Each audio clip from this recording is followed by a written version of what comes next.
Como é que eu faço para eu prosperar na vida? Como é que eu faço? Eu preciso encontrar um método espiritual de 10 passos disso e 5 passos daquilo, de imitar o Josué e o Gideão e o Davi, uma formulinha para que a virtude de Deus venha para mim. Porque a religião não tem próximo, não tem um outro, só tem eu. Você quer saber por que a graça e a misericórdia de Deus não inundam uma nação? Por causa da porcaria da religião. Quando eu falo para você sobre religião, nós estamos aqui reunidos no domingo e a sociedade ao nosso redor sabe que aqui é uma igreja e que aqui tem um povo de uma religião. Tudo bem, isso é um fenômeno social.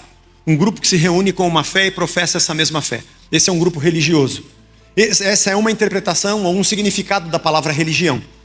A fé que você professa, isso é um ponto.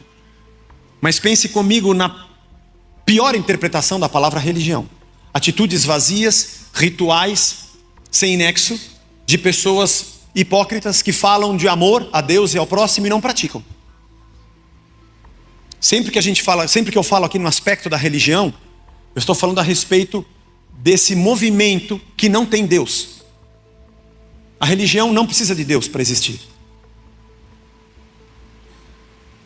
Como assim, Zé? Tem um monte de religião que você conhece nesse mundo que você fala, mas não tem Deus aí. A religião não precisa de Deus. E nós, os evangélicos, também não. Você está querendo dizer que a gente pode professar fé não, fazermos ritos vazios, sem Deus? Claro que sim. Eu escrevi isso essa semana, vou dar notícia aqui, olha que orgulho, a igreja, meu pastor, vai escrever um livro. Não muda nada a sua vida, né? Não muda, nem a minha também. Mas é que eu fui convidado para escrever os diálogos de Jesus como um livro, e eu estou trabalhando nisso. E essa semana eu estava escrevendo sobre isso. A religião não precisa de Deus. Pessoas de infinitas religiões que existem no mundo, sem Deus, se emocionam, choram, cantam, oram, ensinam, aprendem e não tem Deus. E vou dizer a você que talvez em grande parte das comunidades do nosso Brasil, as pessoas repetem ritos, repetem frases, levantam a mão, choram, oram, falam, leem até a Bíblia, mas não percebem que não tem nada de Deus ali. Mas deixa isso para um outro dia. Esse religioso perguntou para Jesus quem é o próximo, porque para a religião não existe próximo. Na religião, a virtude de Deus acaba no fiel. Se você abrir o seu YouTube e a sua TV, eu não vou dizer tudo, mas talvez próximo de 90% ou um pouco mais de tudo que você ouve de pregação no Brasil, morre em você. Como é que eu faço para ser abençoado? Como é que eu faço para ser curado?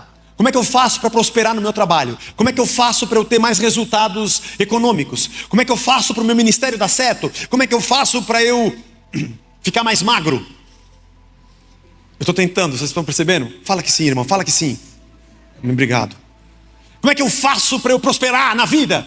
Como é que eu faço? Eu preciso encontrar um método espiritual de 10 passos disso e 5 passos daquilo, de imitar o Josué e o Gideão e o Davi, uma formulinha para que a virtude de Deus venha para mim. Porque a religião não tem próximo, não tem um outro, só tem eu.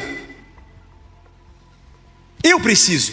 Você quer saber por que a graça e a misericórdia de Deus não inundam uma nação?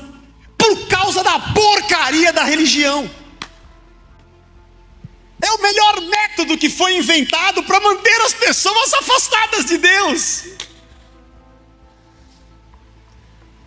Porque todo mundo está que nem um louco dentro de um prédio com um mago da invenção das fórmulas pregando, para que elas capturem um método novo para receberem a bênção.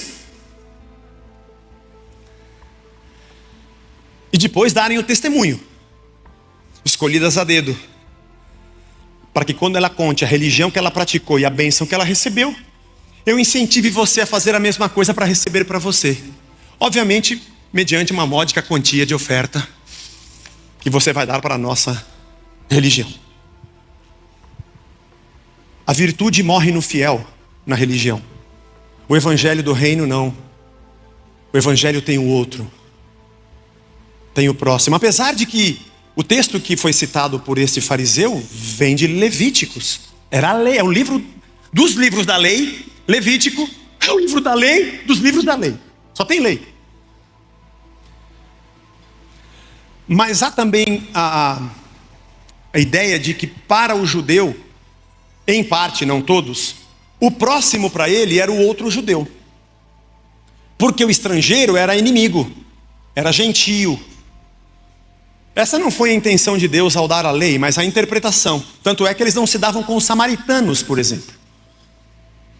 Para ele o samaritano não era próximo. E Jesus usa bem o samaritano para dizer que foi ele que foi o próximo de quem estava caído. Você percebe o detalhe? É Jesus que vem dizendo o próximo é todo mundo. E aí Jesus conta a história. Eu já peguei esse texto várias vezes. Já fiz as minhas alquimias. Se você já tem pregações da outra encarnação minha, pregando sobre esse texto, da outra encarnação, você jogue fora. E a gente fica, tudo bem, o samaritano representa Jesus Cristo, é verdade. É o que derrama do seu espírito, do seu óleo, do seu vinho, do seu sangue, é verdade. O levita e o sacerdote são os religiosos que dão a volta, porque religioso faz para ver.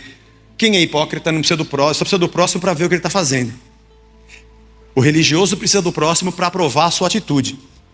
Toca trombeta na esquina quando dá esmola, ora em pé na sinagoga, senta nos primeiros assentos. O próximo só serve para aplaudir e elevá-lo à sua posição de destaque.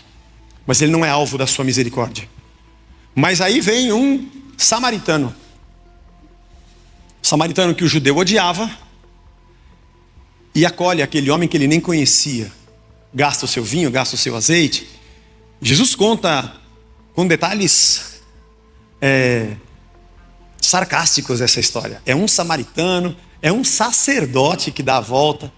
Há uma interpretação de que o sacerdote era consagrado, não podia tocar num corpo morto, porque se ele tocasse ele seria impuro para o seu ofício no templo, ele teria que se purificar, então por isso que ele não parou.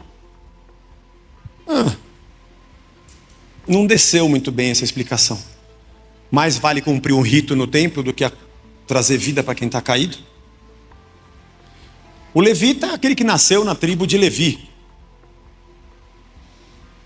É o que era da tribo sacerdotal, a tribo que não tinha herança na terra, sua herança era o Senhor. Isso acabou. Mas não tem os levitas hoje, Zé? Não, hoje não tem mais. Quem canta é levita? Não, ninguém levita aqui, ninguém flutua, está todo mundo com o pé no chão, tocando. Mas não tem. Mas a gente não pode chamar o ministério do ministério levítico? Claro que não, porque não é assunto para hoje, mas o livro de Hebreus diz que Jesus Cristo é sacerdote segundo a ordem de Melquisedeque. Nossa linhagem de fé não vem de Levi, vem de Melquisedeque. Tem nada a ver a história de ser levita, mas deixa isso para lá. E diz o texto que ele usou de misericórdia. É o que Jesus pergunta para ele. Essa palavra, a palavra compaixão aqui, o compadecer, porque ele se compadeceu do cara que estava caído, diz o texto. É o verbo esplagizomai. Ele aparece 12 vezes no Novo Testamento. 9 vezes é Jesus se compadecendo de alguém. E as outras 3 são 3 parábolas que exemplificam Jesus. O bom samaritano, o credor incompassivo e a parábola do filho pródigo. A palavra compaixão, o compadecer-se, é você morrer junto com o outro.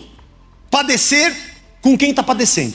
Eu já disse aqui algumas semanas atrás, o Brasil descobriu a palavra empatia. De repente alguém inventou a palavra empatia. Eu já falei isso aqui, todo mundo só fala de empatia. Nem sabe o que significa empatia, mas só, empatia virou... Meu cachorro estava tossindo, será que está com empatia? O que eu já vi essa palavra fora de contexto, porque a gente aprende essa cultura de língua portuguesa no Facebook. Da minha ótica, compaixão é muito mais profundo do que empatia. O pathos, eu sentir o que o outro sente, a empatia, é uma coisa boa. Agora, eu entrar no sapato dele e morrer junto com ele, isso é compaixão. Isso é compaixão. Isso é abandonar, isso não é entregar o seu coração. É muito bonito quando acontece algum problema com alguém, uma catástrofe uma catástrofe na França. Todo mundo posta a bandeira da França. Não estou dizendo que você não possa postar, pode postar a bandeira da França. E fala das pessoas. É muito fácil amar o próximo quando ele é um cara que eu não conheço, né?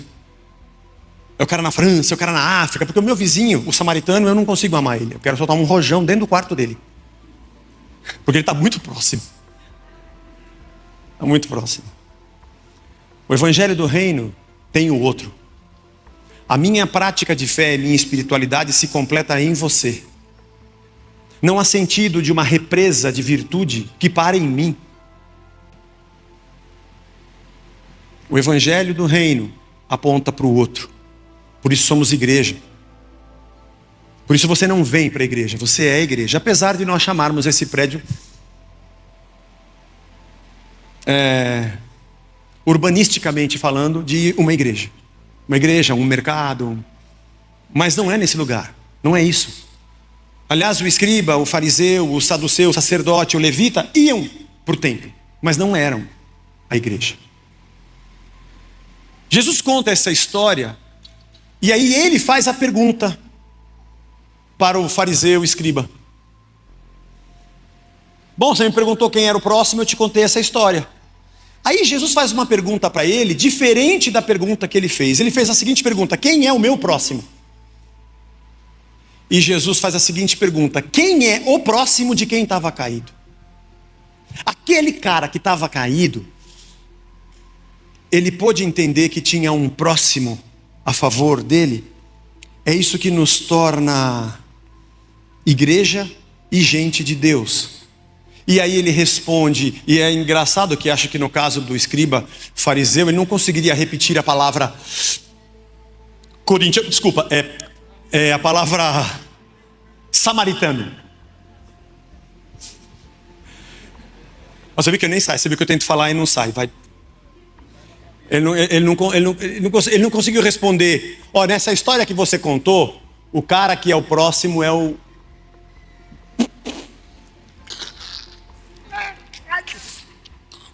o que usou de misericórdia com ele. Mas a palavra misericórdia aqui, o eleos do grego, o verbo ter misericórdia, o substantivo misericórdia, aqui é um substantivo, é a tradução da palavra hesed do grego, do hebraico, que no Antigo Testamento é a palavra que caracteriza Deus.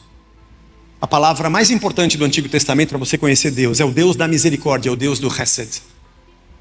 O fariseu estudava a lei e sabia disso. Ele tinha que ser luz para as nações. Ele tinha que cuidar do órfão, da viúva, do pobre e do estrangeiro. A viúva não tinha ninguém por ela. O órfão não tinha pai, não tinha clã numa nação tribal. O pobre, porque você sabe o que é não ter nada na terra e estar sem terra. E estrangeiro, porque você já foi escravo no Egito. Ele entendia que Deus era um Deus de misericórdia. Mas a sua religião, sem próximo, fazia com que ele cumprisse uma lei invisível, de um amor que ele não tinha nem a Deus e nem a ninguém. E quando Jesus pergunta quem você acha que é o próximo do homem que estava caído, aí os olhares se voltam todos de novo para o escriba,